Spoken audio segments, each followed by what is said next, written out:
જય હિન્દ દર્શક મિત્રો, હું જમીલ પઠાણ. આપ જોઈ રહ્યા છો તીર સમાચાર. વાત કરીશું છોટાઉદેપુર જિલ્લા ચૂંટણી અધિકારી અને જિલ્લા કલેક્ટરે આજે નગરપાલિકા ચૂંટણીને લઈને મતદાન મથકોની લીધેલી મુલાકાતની.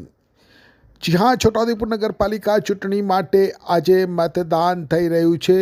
નગરના 7 વોર્ડની 28 બેઠકો માટે 28 મતદાન મથક ઉપર મતદાન પ્રક્રિયા હાથ ધરવામાં આવી છે. 99 ઉમેદવારો ચૂંટણી મેદાનમાં છે.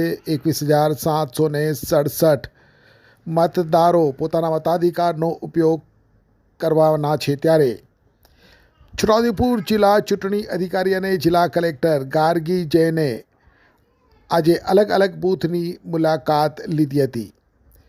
મતદાન મથક ઉપર ઉપલબ્ધ સુવિધાઓનું નિરીક્ષણ કરવાની સાથે મતદાન શાંતિપૂર્ણ રીતે નિર્વિવાદ પૂર્ણ થાય તે માટે કલેક્ટર દ્વારા બૂથ ઉપર ચાલી રહેલ મતદાન પ્રક્રિયાની કામગીરીનું નિરીક્ષણ કરવામાં આવ્યું હતું.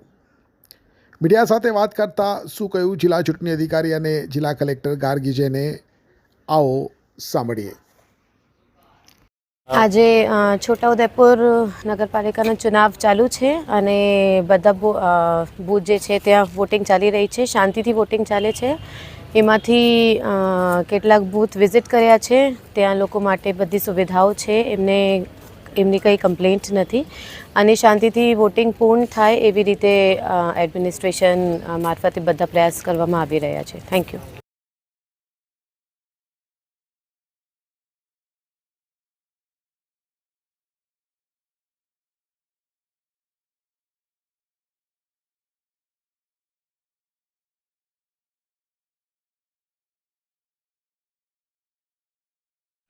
છોટાઉદેપુર સહિત રાજ્ય, દેશ અને દુનિયાના સમાચાર જોવા માટે સબસ્ક્રાઇબ કરો તીર સમાચાર અને બેલ આઇકોન જરૂર દબાવો.